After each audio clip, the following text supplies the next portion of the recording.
Hey folks, welcome back to GameSpot's coverage of E3 2016. I'm very happy to be joined by Toby from Warhorse. Sir, you guys are responsible for one of the most successful video game Kickstarters, certainly one of the most successful coming out of the Czech Republic. Tell us about your game, Kingdom Come Deliverance. Yeah, thank you for inviting me. Kingdom Come Deliverance is a medieval RPG set in Bohemia in Central Europe. And we try to create a game that is as realistic as possible and as historically accurate as possible. So we try to tell a story that actually really happened in Central Europe. And it's sad that life is telling the best story, so we are going this way. And yeah, that's what we are working on. And as you said, we were Kickstarted funded in 2014. Now we are on track, so it's kind of a Kickstarter success story because this is happening. And also, you asked, what were you asked for? Like, it was around $250,000, and you ended up getting. We wanted 300,000 British pounds. So right. Ask me how many. No, that is 500,000. $400,000, something like that. Let's say something like that. And we got that actually after 30 hours, right. And after 25 days, we had 1.1 million. British pounds, and that was like we were surprised, of course. We thought that the people might like this idea, of course, otherwise we wouldn't do that, but the good feedback we got even from America, Germany, was amazing. So yeah, this has been a fascinating project to sort of watch, because the game that you're creating is one that, like, I'm not surprised you got that much backing, because it's a very sort of underserved part of the video games market, even though, you know, this sort of like realistic take on this like part of history is really popular around the world. Well, yes, you are right. Well, and on the other hand, no one did that before, which is kind of, if you look, a lot of RPGs have this medieval setting, so you have swords and kind of stuff, but it's always combined with dragons, magic, and which is cool. Well, I like it. I like The Witcher. I like Skyrim. I like those games. They are awesome.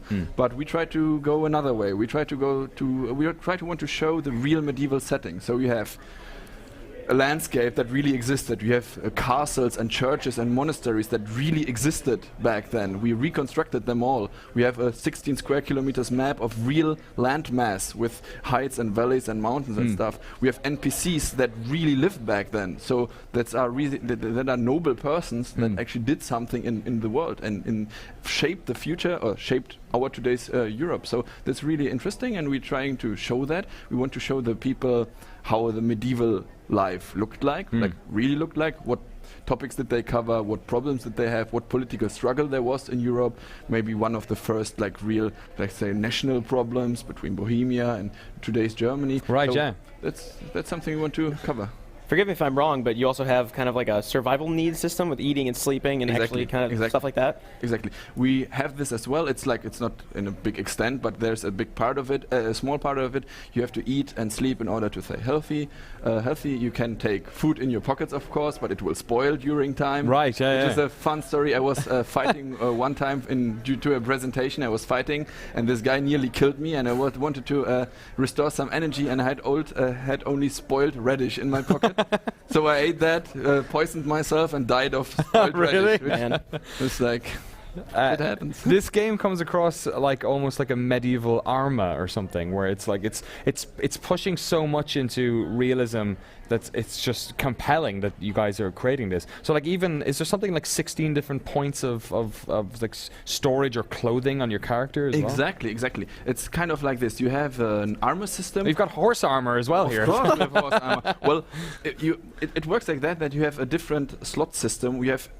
It's 16 slots. You can layer different parts of armor over each other, and every part of armor or fabric or material is good against another type of weapon, attack, slashing, stabbing, something like this. And you have to combine it in a smart way, because, for example, a full plate armor, if you think about that, it's a full plate armor soldier is something like a medieval tank, pretty much. Right, yeah. And with a sword, you just can't penetrate this guy. You can smash him, stab him, but the sword will bounce off. So think about this situation, take a mace, crash him to death inside his tin. So that's what you have to do. And with this layering system, you are physically really layering, let's say, a soft gambeson, a strong full plate, and with this you're customizing your armor, and that keeps you alive, because health is nothing you can level in the game. Everyone has the same amount of energy, health, but it's the armor that keeps you alive. And as you said, the armor is not some strange number in your inventory, but we are calculating the physical collision between your weapon and the piece of armor you're hitting. Okay. So that's why we have 16 slots. Makes sense. Of course. Because you can customize this however you want, but if you hit, let's say, if you are completely naked and have only a full plate helmet, for example, and I hit you with my sword in the helmet, you will survive that. But if I poke you in the stomach, you will die. That's what we want to have in the game, or that's what we have in the game already. So we are only calculating the physical collision between your weapon and the piece of armor.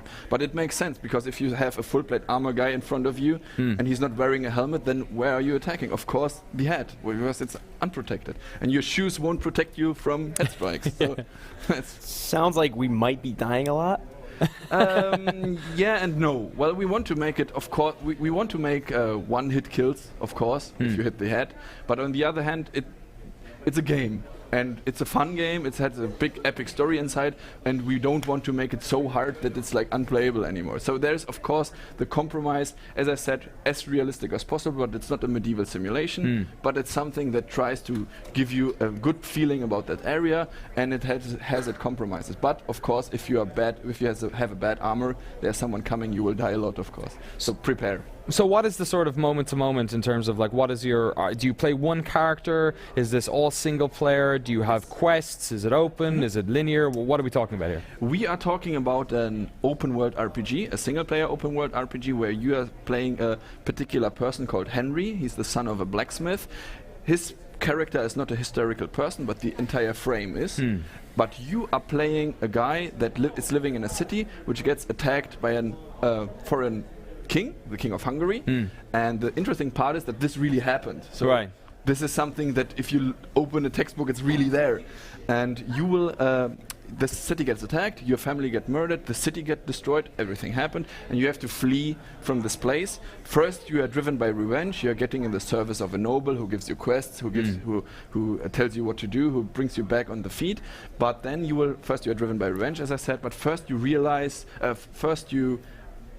after you realize what is really going on in this place, because there's a political struggle, you will have to pretty much save Bohemia, kind of, or be part of it. You are not saving, like, you are no superhero. That's the point. You are just one of many. So is there larger battles then as well? Well, we want to show real medieval life, but it's also important to know that large battles is something you might know from Lord of the Rings or something, with millions of soldiers. This is not something that happened really in back then, and it wasn't even happening now and like every weekend. So yes, exactly. We will have castle sieges, for example. That's an important story thing in the game, but it will be something like the cherry on the cake or something like this. Yes. So it's not going to be happening every 2 days. It will be the big moment, let's say.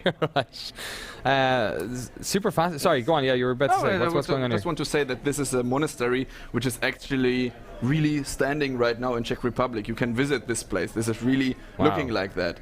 And the only thing we had to do is we had to send our team there, take reference pictures of all the stuff, recreate it and reconstruct it, because it looks kind of different today. It was destroyed partially, but this church we are standing in right now looks exactly like this. With these pictures, we have a full-time historian in our team, we have a painter in our team who's recreating those buildings. We want to show you the real medieval experience, how it really looked like in Bohemia or Europe in the 15th. Fascinating stuff. The funny thing is, the funny thing, it was under construction in 1403, so there's a construction site as well. Oh man, just saying. So. That's wonderful. Those monks didn't look like they were wearing a lot of armor. Could you just, if you wanted, just stab one of them? I'm guessing it would be I don't want to bad spoil news. too much, but this is like an extreme important part of the game. You will have to you have to investigate some guy who's hiding inside this monastery, and the only thing you know that he has a scar on his face. So, but you have to go inside and find this guy. But there's no way how you could enter a medieval monastery without like getting kicked out. So you can either sneak in, do the ninja game, sneak in during night, but you have the disadvantage that you cannot talk to these guys because they will kick you out. You can. Well, that's a brutal way, but you can just go in there and murder everyone, which is like one of them is the right guy, so, well...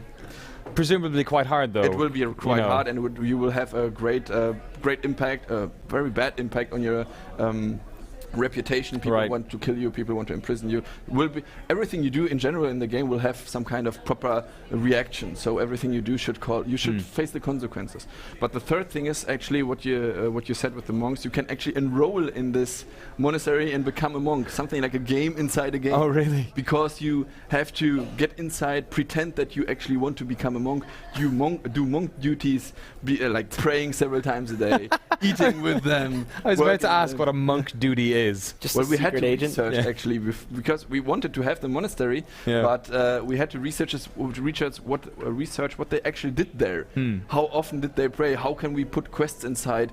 Does it make sense to go there inside? Was it possible? So we have our compromises, we have our ideas, but that's what we want to show. And here we flew away to a castle right now, so we are inside a noble place. So our painters strike again. Yeah, right. Painted. Everything is hand painted, by the way. So on one hand you have this epic story you want to tell. On the other hand you have as far as I would say, this epic visuals. So the big goal of Kingdom Come Deliverance is tell an epic story and raise the immersion bar to a level that never existed. And it's interesting because believe to be there. Well, we have a lot of games that go back in history, but they always seem to, maybe they have to because of the types of game they are. But they sort of toy with the history they're playing in. Assassin's Creed was wonderful. You could go back to Accra and Damascus and all these places. And that's awesome. It was super fascinating. Yeah. And I grew up in a medieval town in Ireland. It's 1,000 years old, and a lot of this sort of stuff reminds me of where I grew up. And I would love to have been able to take a time travel back. That's what I hear often, that it looks when we have forests, for example. Some of you might know our forests look really good, as far as I would say. But people are actually telling us, "Wow, this exactly looks like." When I'm looking out of my backyard, it looks like a real forest. If you just do a screenshot, it looks like a picture, and that's what we want to achieve. We want to give you the illusion of a real living world with an AI system which runs the world, where everyone has his daily cycles, everything is working somehow, and with the visuals that you look there and say, "Wow, this is something I totally believe." Yeah, a lot of people in the chat asking what platforms this is going to be available on. We are working right now on the PC version, but of course we are planning for PS4 and Xbox One as well. So these three are the AIM platforms, and that's something we want to release in 2017. And here you can see Rataj Castle. That's a castle that's also still existing in Czech Republic. It looks a bit different, but people need to understand that in medieval times a castle was not a Cinderella castle or Minas Tirith or something like this from Lord of the Rings, but this is how it really looked like, and this is how we want to transfer it into the monitors. Yeah. Very sort of functional. It's like, what do you mean? As in the castles, they're sort of yes. Now we look at them as tourist attractions. Exactly. Whereas obviously much different thing. The castle is an important place, and you will even siege it because of the story. You can't say I want to siege this castle because I am bored or something. But it will be connected to the story, because if you open the textbook, it was really sieged. Yeah, that's wonderful stuff. When will we see Kingdom Come Deliverance? I know you guys have been working on it for years. I think there was an alpha for backers last year. Exactly. Now we are in beta stage. Okay. We released the beta in March, and we want to release the final game next year. We don't have a precise date right now, but 2017 is our release window. Right. It's a nice big window. Yes. I like it. Toby, thank you so much for coming on and showing us Kingdom Come Deliverance. Absolute pleasure. We'll be back in a couple of minutes, folks. The folks from Eagle Flight from Ubisoft will be here in a second to show us off one of their virtual reality games. Stay there. Back in a minute. You're watching the GameSpot stage, brought to you by Airheads.